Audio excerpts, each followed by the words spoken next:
All right, Mike Gonzalez here in Valencell headquarters in Raleigh, North Carolina, about to speak to the president, Dr. Steven LeBoeuf, on 7 questions. You ready for this? Let's get it on. I know. I love this guy. He's high energy. First of all, what was the best advice you ever got before you started this business? The best advice might have actually been from a guy named Sean O'Leary, former CEO of Strike Iron. He said, you need to license this technology. Don't build headsets yourself, because everyone has their own favorite headsets. Be the technology that can go in many of them.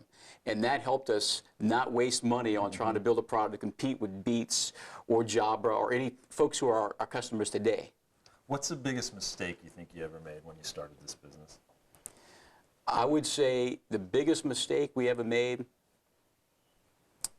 oh, Lord, you know, probably hiring this guy. No, I'm not kidding. We just hired him. That'd be the terrible thing to say. You know, I'd say if there's one mistake we made, it's that we underestimated how much we had to seed the market with interesting use cases, how to use the data. We expected we'd be in a marketplace where we could provide the sensor technology, and they would explain to consumers how to use the data. And what we found is we had to find how to explain that to consumers through our partners. So we had to do more to make the vision happen. When did you have that aha moment to say, this is a technology that a lot of people are going to want to use? Yeah, I had that epiphany when I sat down with the founders, and I said, the government's trying to figure out how to track people's health and their environment, to show them how their environment's affecting their health. They want people to wear a bunch of things. What can I trust that people will put on at least a few times a month, just as they normally would already wear? And I had my Bluetooth headset right there on the counter, and I went, that's it. People wear headsets. You don't need to wear them all the time. You just need to wear them every once in a while for us to get a sample and send it to the cloud, and then we could direct their health and fitness. And so that aha moment was when I realized you got the peanut butter and chocolate. The peanut butter of the earpiece and the chocolate of our sensor technology married together, that would solve the problem. All right, so you had a dream. I mean, you had a good job at GE. You decided. That was a great job, yeah. Yeah, you decided on a whim, I'm going to start this company. You took 2 scientists with you. You convinced them to quit their jobs. And so many people have that dream. I want to start a business. I want to do something special.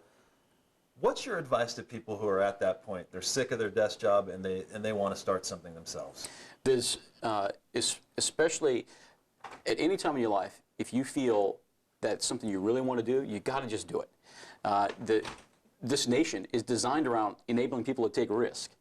And it used to be maybe older days that if you took a risk, it was hard to get back in the industry if you messed up. Not today.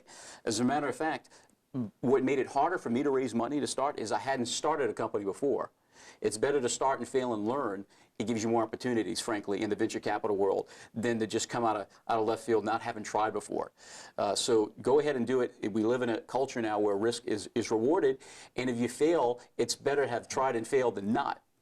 What's the biggest thing you learned once you got out there and said, okay, I've got this company, I've got 4 walls around me with my partners, and now what do we do next? I think when we started the company, we had no idea about what we wanted to start the company on. We literally started the company because we wanted to do something big.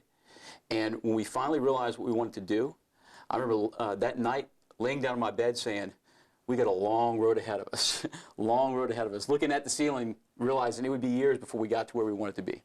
All right, some easier questions here. What's your favorite food? Oh, well, being Cajun, my favorite food, frankly, anything to do with oysters, oyster po' boys, oh, God, I love that. Any boiled seafood like crawfish or crabs or shrimp, oh, yeah.